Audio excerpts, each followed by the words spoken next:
Hey, Jed, thanks for joining us on the Advisory Board podcast. Everybody, I've got Jed Morley with me today.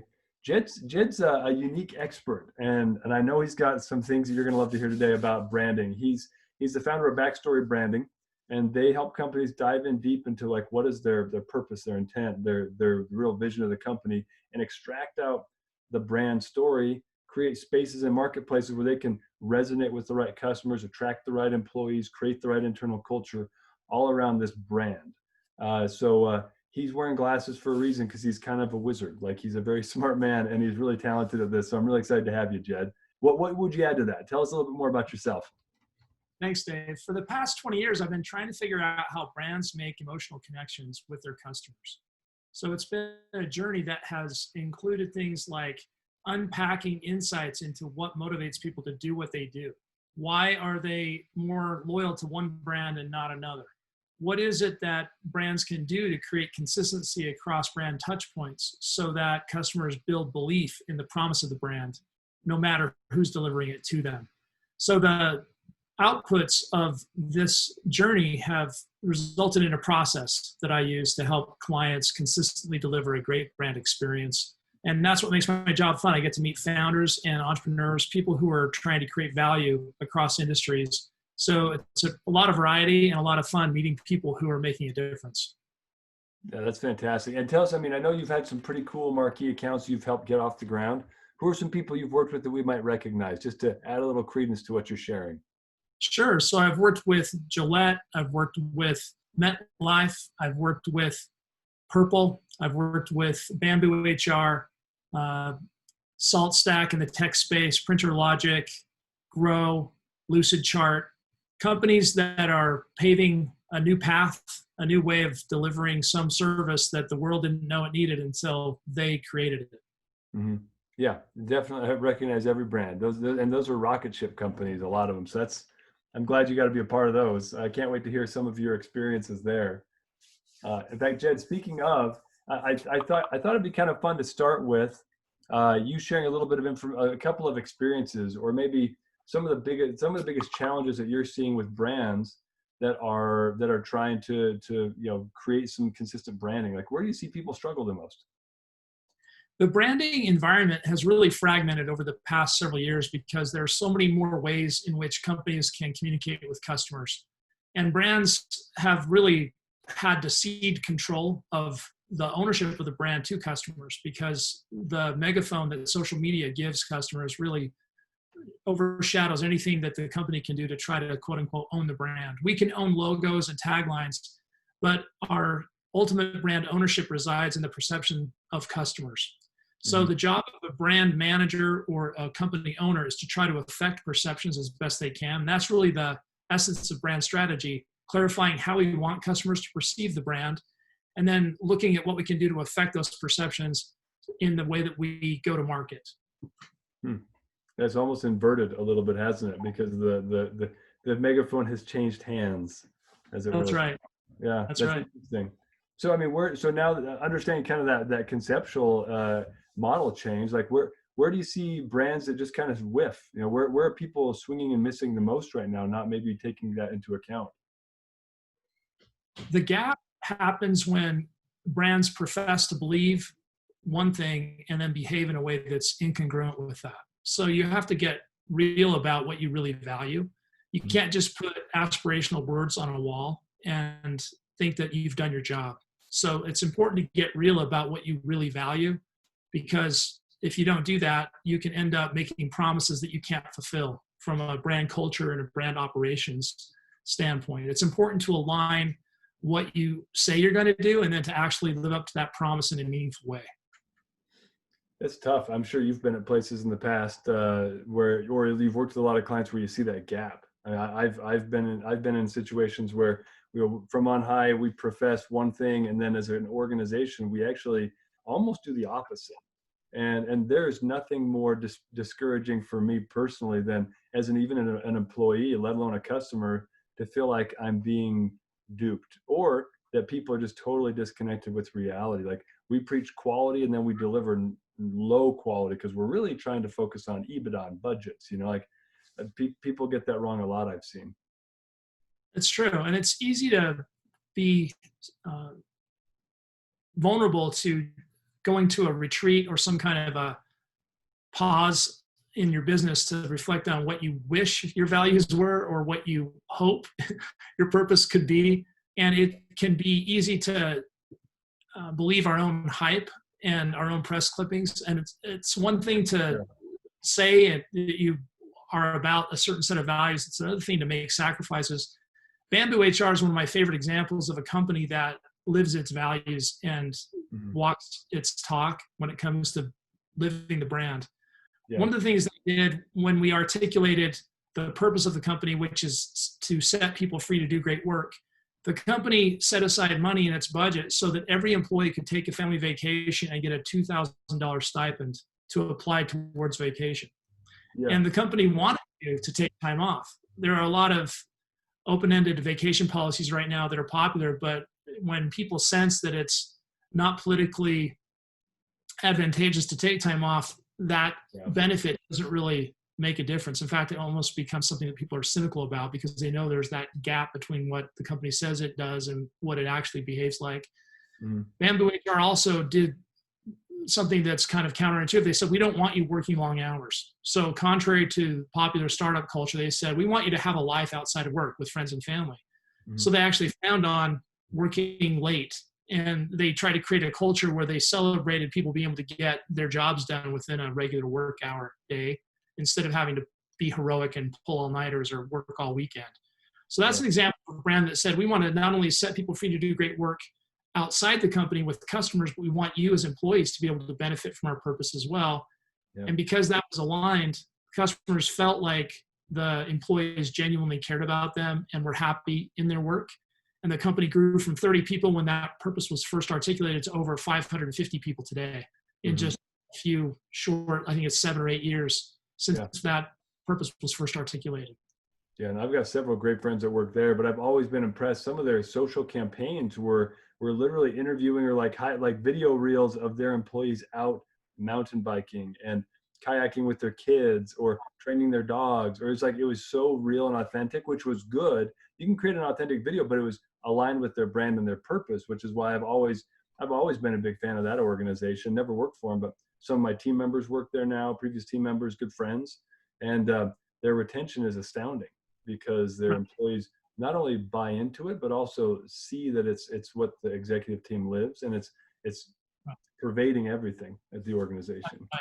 Yeah, and it's so easy, I think, as leaders to think that people aren't watching us, but really our behavior sets the tone for the rest of the culture. So it's really important that the executive team model the behaviors they want replicated and imitated throughout the rest of the organization. Yeah, and let's shift gears and talk about that for a minute, because when you said, you step aside from the business, go to a retreat, I had to laugh because I've been to several of these types of events where the idea is let's lock in on our vision and let's consolidate and really focus our brand. And it's really a lot of reading our press clippings and you almost get shunned if you bring up, hey, the reality here is a little different than what we're telling ourselves right now. And there are a lot of groupthink happens in those cabins and those weekend retreats. But I was reading Patrick Lencioni, The Advantage. Have you read much of his stuff before? Yeah, I'm a big fan. Yeah, he breaks it down pretty well. And so, but rather than me spat off what I was just recently listening to in that book, I just want to reference it as a maybe a guidepost for some folks. The latter half of his book is about effective meetings, but he spends a ton of time defining how do you really define your purpose, what your real vision is as a company, and kind of this, what's going to become the core belief system of your organization. But what's your mojo? How do you recommend people start that process and keep it earnest? Because I feel like lots of people have been through it many times, and I bet you only one time out of maybe a dozen did I feel like the team was being honest about that process. So what do you recommend, Jed? You're the expert. Stories are the currency of brand culture. So listen to the stories that resonate with you as a founder and executive team, and the stories that resonate as part of your brand legend. And when you think of a story as being a brand culture story, look for principles that you can double click on and extract from a story to highlight. What I mean by a principle is a timeless guiding code of conduct that will inform choices that people are going to make when you're not around. the most important thing to do in branding is to build a brand that can scale. Because if you're the only person, or the innermost team is the only team that knows the story completely or can adapt it to different audiences, then you're limited in your growth to what you personally or what your core team can touch. Mm-hmm. And it's easy for the story to get away from you. When I say story, what I mean by that is new employees, if they're once or twice removed from the core founding team, might be looking at a duplicate copy that actually is not correct or complete. Mm-hmm. And it's important that you codify the stories that define your brand culture, and to share them repeatedly, and to look for new examples that exemplify the principles that they embody, so that you can continue to teach your team and immerse your team in your culture. I had the opportunity to meet Dan Gilbert, the founder of Quicken Loans, a couple of years ago, and he personally teaches his brand culture once a quarter on what they refer to at Quicken Loans as an ISMS day. An ISM is an ideal that Quicken Loans lives up to. They teach the beliefs and behaviors that guide their culture. Dan started the company in '83 with one other person, and now it's 24,000 people across the country. And the way that he's been able to scale his business is because he could scale his culture by codifying exactly what are the behaviors that we want you to adopt and repeat. And when I say behavior, it's really important to know, and this is the biggest opportunity, I think, for franchisees or brands that have multi-locations across the country. Know what behaviors are to be fixed and what are flexible. When I say fixed, there might be some predefined set of rules that you can teach around how to correctly use your logo, for example. Mm-hmm. You would want to stipulate how much space should be around the logo, the correct color treatment, the correct fonts, the correct sizes. That's appropriate because you can predict all the applications in which the logo might need to be used. But then the way in which you would treat a customer needs to be flexible because circumstances change. So it's important to know when you should have fixed rules and flexible principles so that you can adapt the brand experience to changing circumstances and inputs. Yeah, that makes perfect sense. When you say that, it makes me think of Southwest.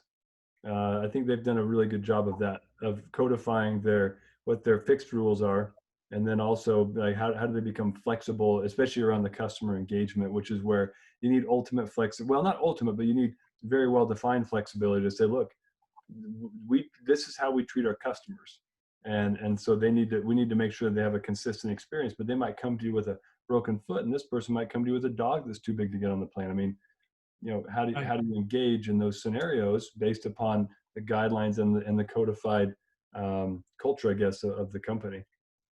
Right. And it's really comes down to shared values. I think as much as we want to emphasize messaging and outbound benefit statements from a marketing communication standpoint, it's also important to define brand values. So we've got to align brand values, which are internal, and value propositions, which are external, so that we don't. Quincy Jones has a great lyric, "Don't let your mouth write a check that your body can't cash." We got to have the values to be able to fulfill our value propositions. Yeah. And that alignment is something that sounds simple, but it's easy to understand, but hard to do. Yeah. And then let's explore that just for a minute together, because you're bringing up a really good point. And I feel like it's at the crux of, people talk about a loss of trust in corporate America, but I feel like this is at the core of the issue, because we trumpet these values and value statements, and we try to infuse them into brands.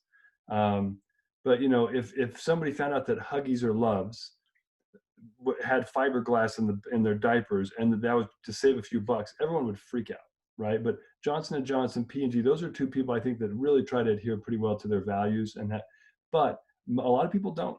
So let's take one step back. How do you set, what's a good process to identify and set those values? And then how do you keep consistency? I know this is two big questions, but how do you catch yourself if you're getting inconsistent, or how do you try to create some safeguards or guardrails so that you don't become inconsistent internally or externally with those brand values? That's a great question, Dave. You mentioned a moment ago the idea of codifying your values. And to me, what that translates into is beliefs and behaviors. Rather than having a word like integrity, illustrate what you mean by integrity to say, this is exactly the behavior we're looking for. As a case in point, I've been working with a local accounting firm called Tanner on updating and refreshing their brand. Something one of their staff members said to me was impressive in the interview process I work with clients on and to inform brand discovery. They said that the partners at Tanner have invited him over for dinner at their home on a pretty regular basis. And he said, friends of mine who worked for the big four accounting firms would never think about getting invited over to a partner's home for dinner. It just wouldn't occur to anyone to do that because it's not part of their culture. You don't really cross that professional personal line. Yeah. So Tanner doesn't have to say we care about you or we consider you to be important to us. They just show their employees the fact that they value those relationships by inviting them to participate in activities outside of work. The other thing Tanner did that was impressive to me is they took all of their employees to Disneyland. So that means that they paid for spouses, children, and you do the math on a firm that's approaching 200 associates, that's a pretty big number. Yeah. But relationships that type of time together forges is what sees the firm through tax season and other times when there's some kind of crucible that they have to go through together, because there are relationships that can withstand the pressure of the work and the workload.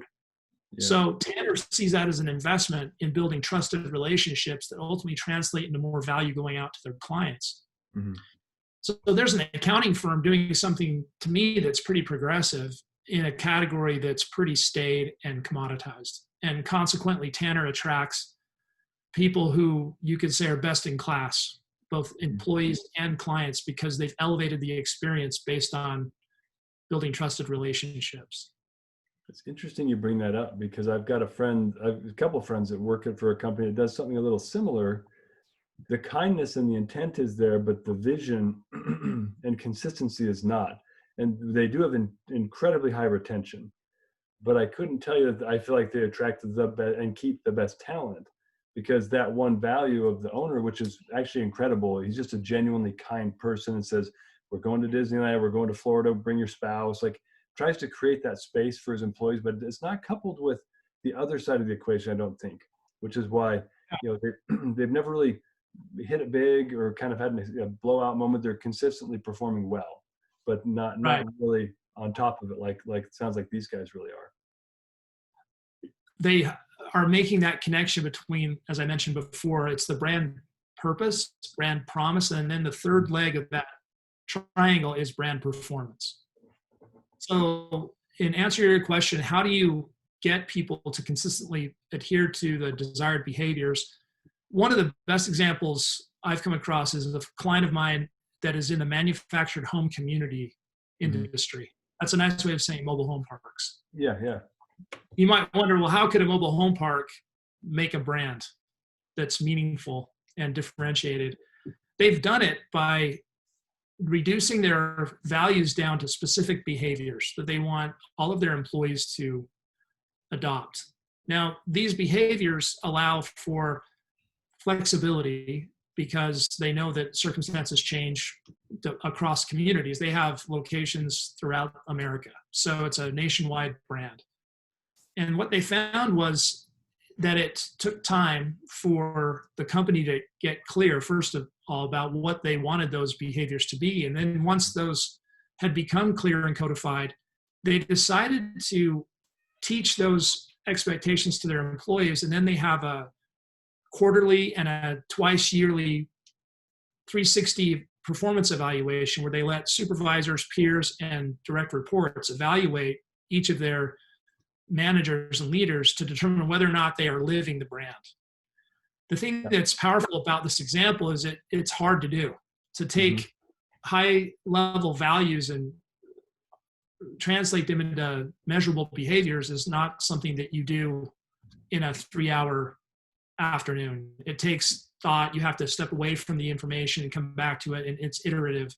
But this company found that what it aspired to be could not be realized unless it painstakingly took the time to articulate what the behaviors were and then to build a system that would allow them to actually review people based on their performance against these expectations. Wow. Consequently, they ended up letting some people go because they realized that there was a gap in the way that people were living the brand or not. And they also found that they were attracting some of the best talent in the industry because word spreads. And so they were attracting people who shared their values and were tired of being treated in a disrespectful way at other employers. So now they were able to get even better talent because they were clear about what they were about. Who are we? What do we do? And why does it matter? They were elevating the caliber of people who were coming to work there. And it just created even more separation between them and their competition. So now culture has become one of the most compelling barriers to entry because it's hard to replicate behavior.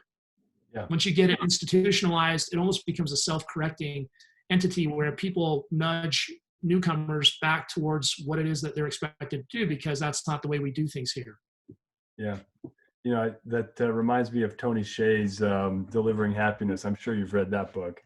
But that was one thing that I was very impressed with. And he didn't have a methodology to it. I mean, you talk about building brand purpose and defining the brand promise, and then that drives, and you can measure and drive brand performance at that point. But he kind of ended up with the same almost outcome, but kind of stumbled his way through it. And I love, I mean, defining a brand purpose it seems like it should be easy, but it's not always. But I think a lot of corporations, that's what they kind of focus on. And correct me if I'm wrong in this area. At least that's what I've experienced before. It's like, what's our why? What are we trying to accomplish? But they don't focus so much on the brand promise. And I was hoping maybe you could dive into that a little bit and explain what is a brand promise, and like how do you truly define that, and then how do you get back on track if you haven't, or like where do people miss? Like I feel like there's a whole we could talk for an hour probably just about this. Sure. Brand promise is the value you deliver to your customers. The challenge with articulating a brand promise is it needs to be transcendent. It needs to sit above any particular product or service and any particular audience. Mm-hmm. So you can have a number of value propositions or marketing messages or benefit statements, those words are synonymous, that are targeted and tailored for specific audiences. And we all know about personas or avatars, audiences that you've defined and created profiles around. And one of the most important ways I've learned to create a compelling brand promise is to take time to really find out why customers buy. And when you define why they buy, it's important to remember, why do they stay? Greg Daines is a local consultant and friend of mine, and he has done a lot of work with SaaS companies, and he's found that the more important question to ask is not why do customers buy, but why do customers stay? The reason for that is we all have expectations of what we think we're going to get when we subscribe to a service or buy a service. But whether or not we realize that intent is what keeps us there. If the gap is too great between what we expected and what we actually experienced, oftentimes we won't renew the subscription, won't continue to be a customer of that brand. But if there's good alignment, then typically we're happy to continue working with that brand and receiving their services because our expectations have been met. Mm-hmm. So articulating the brand promise is looking for that through line, that thread of continuity across conversations that you can have with a variety of different customer audiences, finding out how they perceive the brand value, understanding what their problems are and their pain points. So when I create a persona, I look at 4 components. Who are they? What do they want? What's in the way? And how can we help?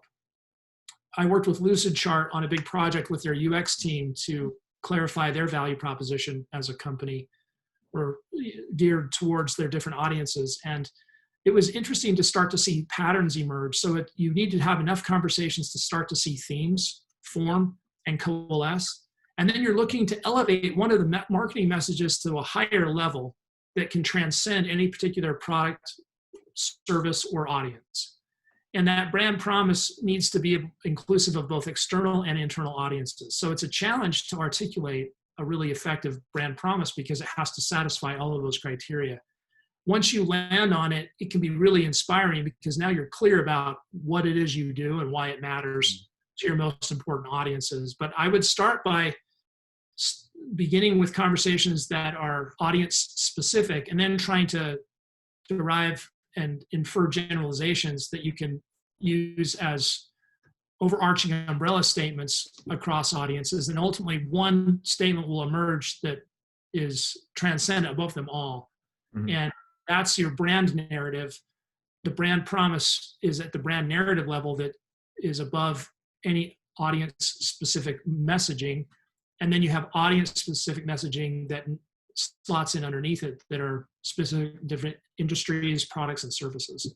It's really a matrix. You have a brand promise across the top, and you have audience specific messages underneath. And all of it has to knit together. It shouldn't feel forced. It should feel like it just dovetails seamlessly in place when it's done well. Yeah. Did you have an example of a good brand promise statement that you've worked with somebody to develop before? Or you don't have to tell us who it is, but I'm just curious if you've got one or two on the top of your mind, even if they're not quite exact, that you might be able to share as a good example. I recently worked with a company called Bacon. They're an up-and-coming brand in the temp workspace. Temp work has a bad reputation, and that's because up until Bacon, there was no way to hold workers and employers accountable to one another. People might show up for a shift or they might not. It was non-committal. They might walk off a shift if it was too hard or not what they expected. And oftentimes employers wouldn't pay in a timely way and might even shortchange employees. Bacon brought accountability into the temp work market by allowing workers and employers to rate one another at the end of every shift. So all of a sudden there was a way to be recognized for doing good work, for showing up on time, for having a good attitude, for training employees, paying on time and paying them fully. So the Bacon rating became a currency that people traded on to be able to get the best jobs. And so their brand promise is the best jobs for the best workers. Mm-hmm. The thing that was challenging about articulating that particular brand promise was it was a dual market. You had employers on the one hand and you had employees on the other. So we had to find a way to marry the two interests in a way that was succinct and still relevant to both audiences, two sides of the same coin. Yeah. And that's been helping them scale. Even in the midst of COVID, they've been able to redirect some of their efforts towards logistics and fulfillment companies that have been exploding as online sales have reached new levels. That's fantastic. No, thanks. That's a great example. And it's a good one because it's a tough one.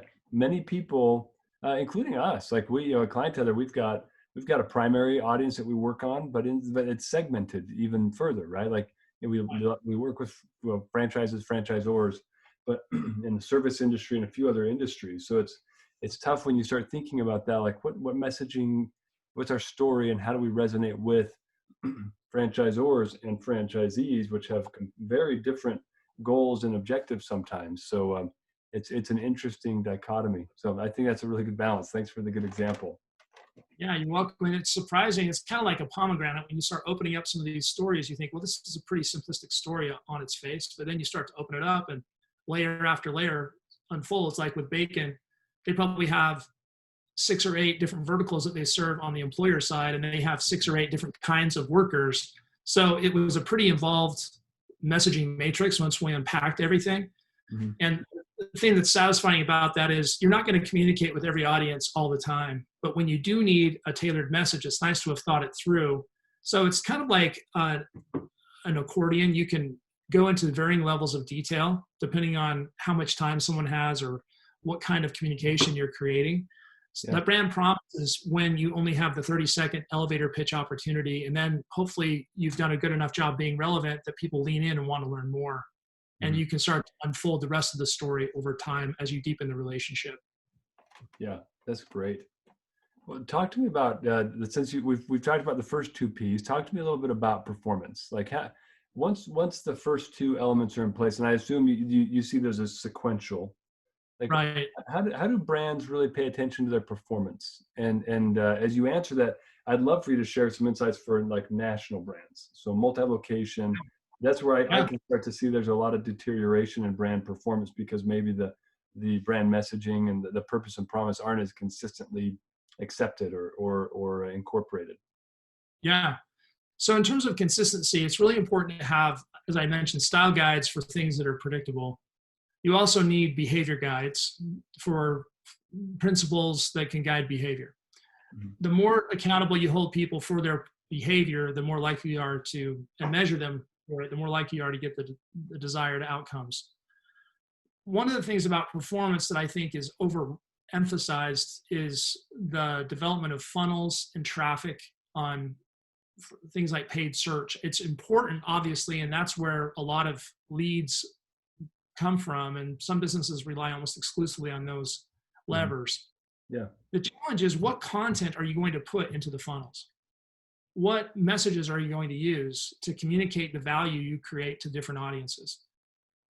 One of the most important things you can do in it is invest in a brand platform and a messaging framework, because a writer and a designer are going to have to create content to flow into those funnels. And rather than having it be a haphazard exercise, why not have it be intentional? Why not have it be aligned? Why not have it be integrated, so that you're not having one-off creative efforts that might contradict one another or be inefficient? And if someone has a breakthrough idea, you've got to have a way to incorporate that aha moment back into the shared repository of messages, so that everybody benefits from the discovery that someone made as to what really resonates with one audience or another.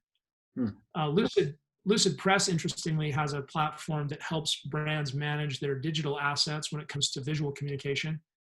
And I'm actually working on a tool to help standardize messaging. So those are some areas that I think are underserved right now and need to be addressed for consistency across multi-touch points, multi-locations across an expanded territory.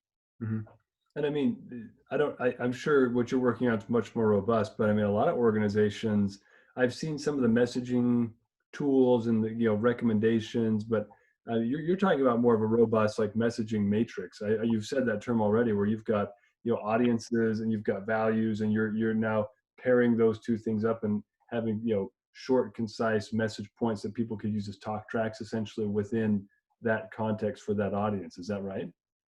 That's right. And the nice thing about having those articulated is it's like a library. You can just draw from those messages that are already articulated when it comes time to create a new piece of content, rather than trying to look at a blank page and come up with something articulate and concise and clear. And if I could emphasize one thing, and that is to have enough detail to provide context. So the personas need to be specific enough to make messages understandable and self-explanatory as to why we're pointing these messages at a given audience. So sometimes personas get to be too long and too unwieldy. I think they need to be based on insights. An insight is an understanding of what people do and why.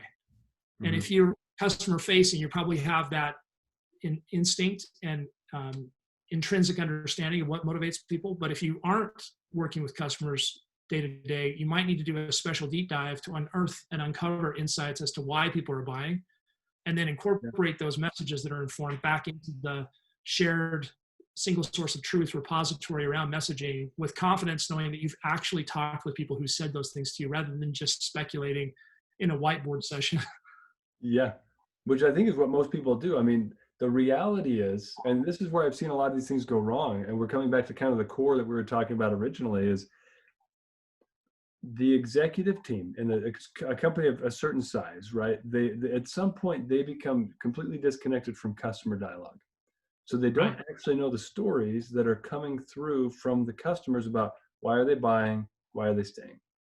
That's right. So then they get into a boardroom, and unless they've got an extremely talented team underneath them that is documenting this and then feeding it to them consistently through all the silos in the organization, all that they really come up with is, well, what's in our mission statement? But they don't mean to. I think it's subconscious, but they don't really know. So they say, well, let's lean on what we do know. And this is what we tell people we do. So I'm guessing this is why people buy. Right. All of us have to be careful not to get promoted away from customer relationships. That's really where the money is, literally and figuratively, is whoever has the most insightful understanding of why customers buy are ultimately going to be the winners.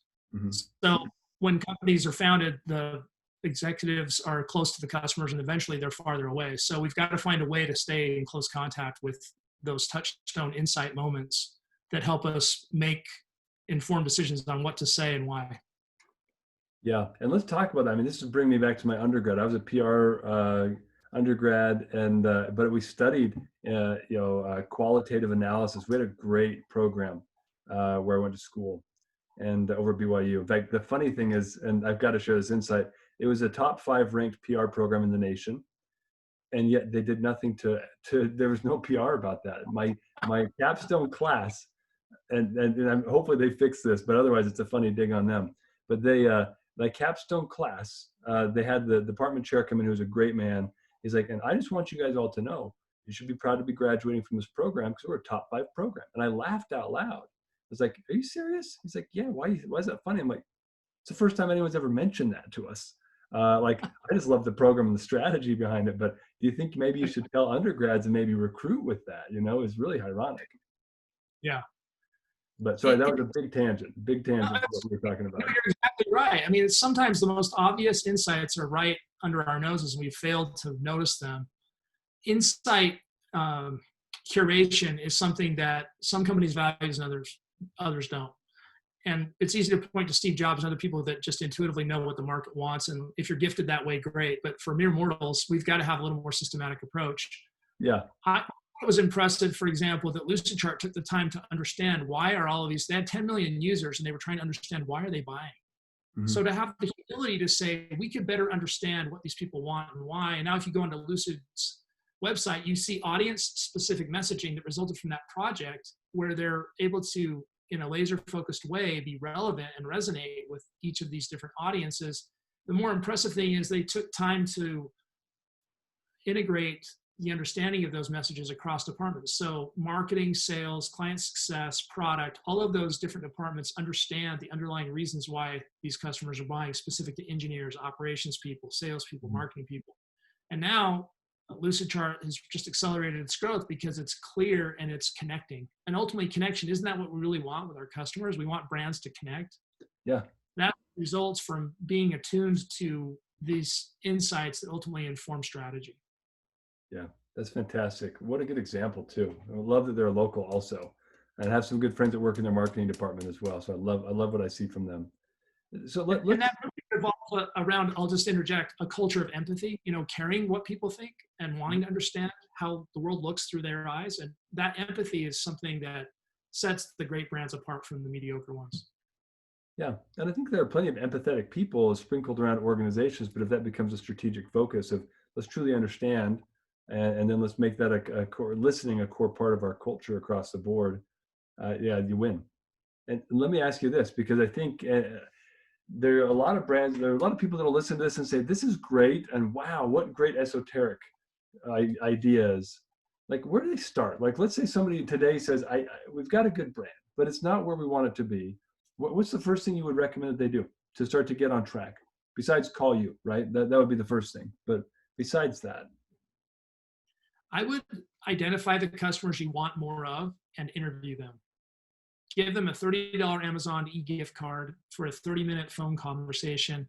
Ask the same questions of every person. Do 15 of those. Find the people you would want to clone if you could as customers, and unpack what was the pain you had when you first searched for a solution. Why did you land on our solution? What other options did you consider? Alternatives and substitutes. What did you expect to get as benefits from working with us? What are the actual benefits? Are there any gaps? How would you describe us to a friend or colleague who has a similar need as yours? I would, with the permission of those interview participants, record those conversations, get them transcribed. I use rev.com. They do a great job. You can get the transcripts back in 24, 48 hours, and then read the transcripts and look for patterns. And the thing that's fun about this is, instead of arguing with each other, you can advocate on behalf of the customers when you understand who they are, what they want, and more importantly, why. And I know people beat this drum, but how many of us actually do it? How many conversations have we had with customers recently where there was really no objective other than just to understand why do they buy? And look for people to interview who have 3 characteristics. They need to be insightful, they need to be articulate, they need to be opinionated. So I would recruit with those criteria in mind. And practice interviewing people, record the interviews, get them transcribed so you can hear the voice of the customer coming through. That's a really powerful exercise. It's very practical and it's not very expensive. It's your time plus the cost of transcription, which isn't prohibitive. Yeah, and then some coding and some analysis, right? Because you've got to start to look for those consistent themes, see how they start to come up. And then frankly, you can do some quantitative, if you have enough data, some quantitative analysis to say, well, now how frequently is this showing up, and what Now you can't get into predictive analysis at that point, but you can at least see what is the consistent story by codifying it. Yeah, that's Yeah. smart. John Sperry is a serial entrepreneur. He's had a lot of success here in the Salt Lake City market. He exited InMoment most recently. He's got a new company called Halo Site, and they're taking natural language processing, and they're taking feedback through chats and customer service calls, and they're looking for patterns in unstructured data. So that's an opportunity. He's doing beta testing right now. So you could be an early adopter of this technology and learn how to tune your messages through this unstructured data that right now is largely going unreviewed or unused. Oh, what a great, I didn't know John was doing that, but yeah, good background for it, coming from one of the top customer experience measurement companies out in the marketplace. Yeah, that's right. Very cool. No, I love it. Well, I hate to tie you up too much. I know you've got a lot on your plate, Jed. Would you tell us, I mean, any parting wisdom, or for anybody else who's trying to figure out, how do I get my brand strategy on point? Any other insights you'd be willing to share as kind of parting wisdom for those of us that might not be as advanced in this life, a part of life as you are? I think one of the most practical ways you can set your brand apart is to think about two concepts related to strategy. And that is, what are we going to do that is different? And what are we going to do differently? So the way great brands separate themselves from the noise and from the pack is by doing things that are different. Mm-hmm. Sometimes we fall prey to this idea of being better. Instead of saying, what can we do that would make us better? I would challenge us to think in terms of what can we do that would make us different? An easy example is In-N-Out Burger versus Sonic. In-N-Out has a simple menu. They have a sense of hustle. They emphasize fresh. There are people come out and meet you in the drive-up lane. So even during COVID, there have been long lines because people know it's not going to be that long of a wait, because In-N-Out just processes people really fast. And they have the French fry cutter right there. So when we get back to normal, we can go into the restaurant again and see them making the fries right there. So they don't have to say that they're fresh. They show you that they're fresh. So they've designed all of these experiences and cues to communicate value and quality. Sonic frustrates me because there's so much to choose from that I sometimes feel like there's paralysis of choice. It's paradox of choice. Going there with a bunch of teenagers can take forever because there's too much to choose from. They're still doing well as a company. They just attract an entirely different audience that has an entirely different ethos or vibe around them. Mm-hmm. So you think about In-N-Out versus Sonic and just compare and contrast, and you can see the design choices they've made are very deliberate. Mm-hmm. So I would just share that as a final thought. How can we be different in a way that is meaningful and valuable to the audiences we want to attract? Yeah, that's perfect. No, I appreciate it. What a good, concise way to wrap up. Jed, I appreciate you joining us and imparting so much wisdom upon us.